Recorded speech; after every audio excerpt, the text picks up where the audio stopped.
I don't like those two at all, he said. Excellent! Goodbye, then! The man drove the truck at high speed out of them.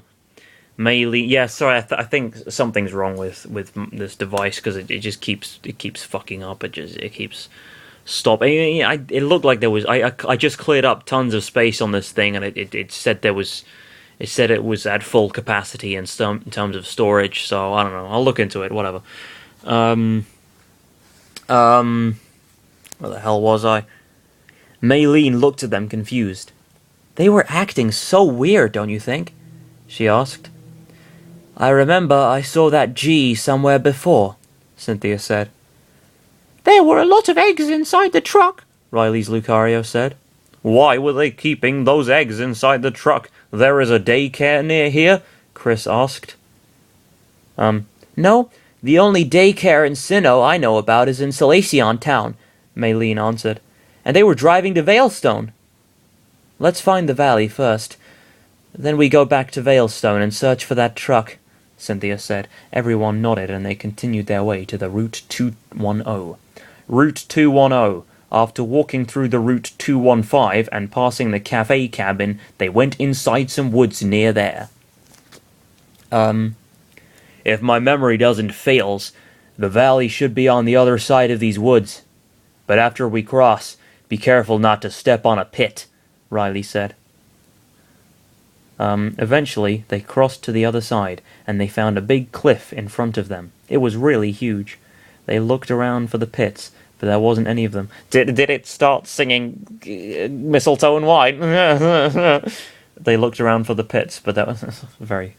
I don't know if any Americans... the two Americans that ever watched this, I don't know if you are aware of the song Mistletoe and Wine, but it's a real classic, you know. Eventually, they crossed to the other side and they found a big cliff in front of them. It was really huge. They looked around for the pits, but there wasn't any of them. Well, I don't see any pit around here, Chris said. They must be hiding then. Cynthia walked to the cliff and she looked to the top. What do you mean hiding? Whatever. We need to climb this to pass to the other side. But I don't know if we can climb this one, though. Okay, fine. Sorry. Don't scratch up my carpet, please. You can go, I'm sorry. That was a very strange noise, and I thoroughly regret making it. Okay, okay. I need to clean up this fucking room. But I don't know if we can climb this one, though, Maylene said. Even with the help of our Lucarios, we won't be able to cross it, Riley said.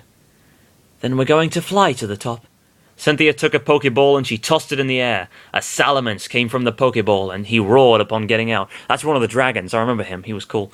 And he roared upon getting out. Now everyone, get on Salamence's back. Chris, Pichu, Maylene, Cynthia, and Riley, along with both Lucarios, went above Salamence's back. Cynthia ordered him to fly to the top. He roared in agreement, and he started to fly. At this rate, we can reach the top in no time, Maylene said. Just then, Riley's Lucario saw shiny blue spots coming at them from above. He gasped when he realized they were aura spheres. They are launching aura spheres at us! He shouted. Salamence, dodge them! Cynthia ordered. Salamence flew, avoiding the aura spheres, but when they passed them, they turned back and they were chasing them. See, this keeps happening in the story. These aura spheres become sort of fucking heat sensing or whatever.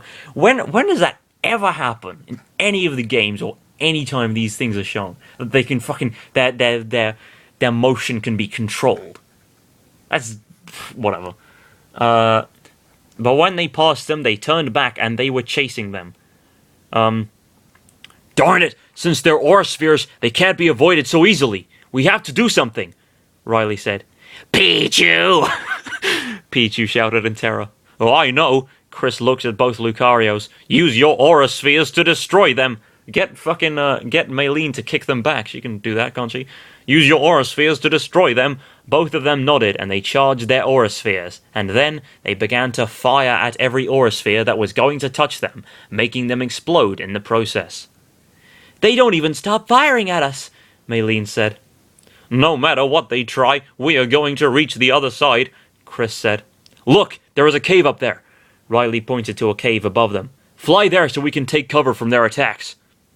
"All right, Salamence, fly to that cave now," Cynthia ordered. Her Salamence roared again and he flew, evading the aura spheres in the process. They eventually made it inside the cave. The rain of aura spheres suddenly stopped, and Cynthia thanked her Salamence, and she returned him to his Pokeball.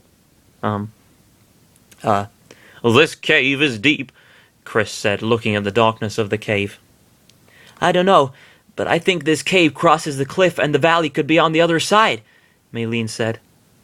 But it's so dark to see, and we don't have lanterns with us."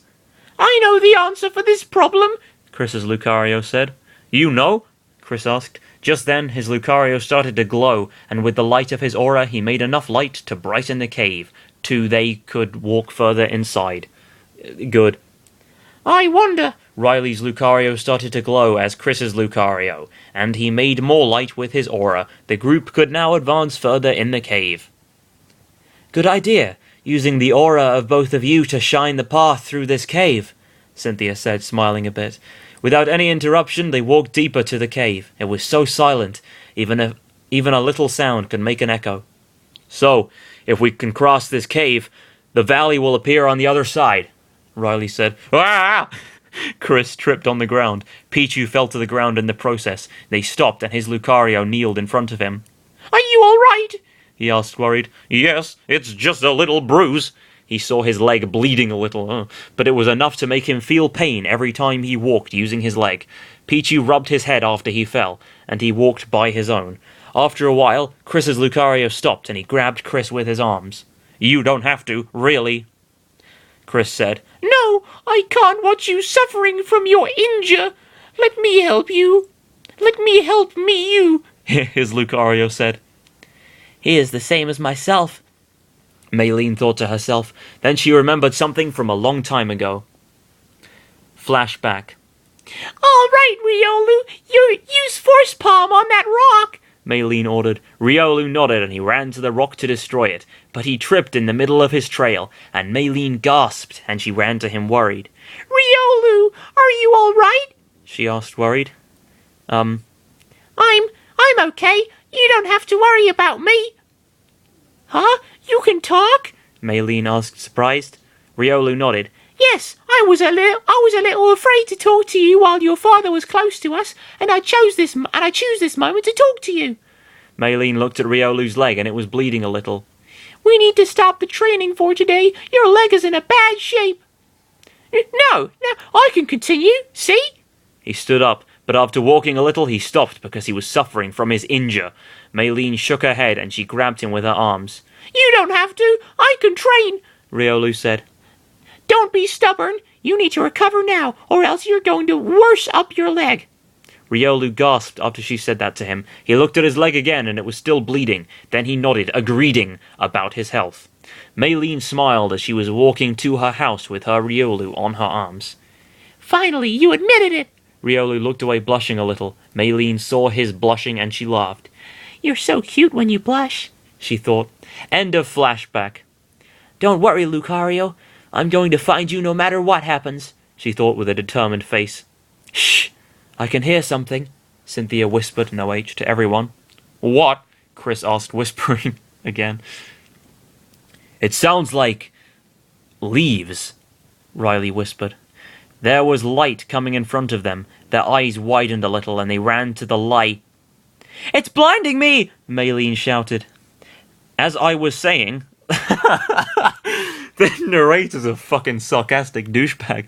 As I was saying, they ran to the light. Both Lucarios stopped glowing, and when they made it to the other side, they found a lot of trees, bushes, and grass everywhere. There was a waterfall, and a river too.